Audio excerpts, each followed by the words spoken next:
Hey everyone, welcome back to Bit9 Tutorials.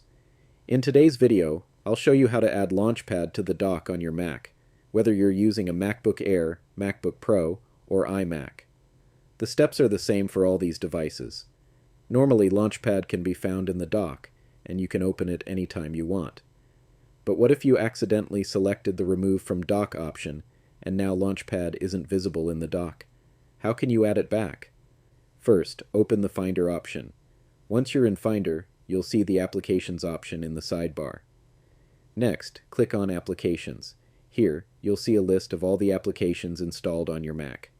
Now, scroll through the list and find Launchpad. Once you find it, click and drag Launchpad to your desired position on the dock.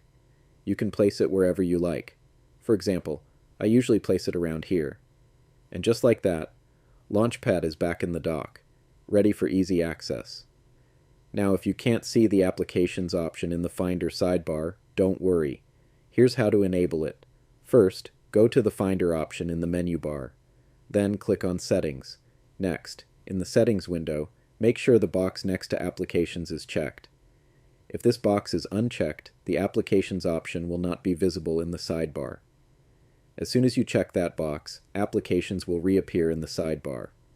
Once you've done that, simply select Launchpad from the Applications list and drag it to your dock. These are the simple steps to add Launchpad back to your dock. Now you can access it directly from there.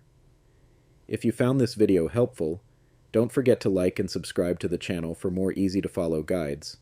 I'll see you all in the next one. Thanks for watching.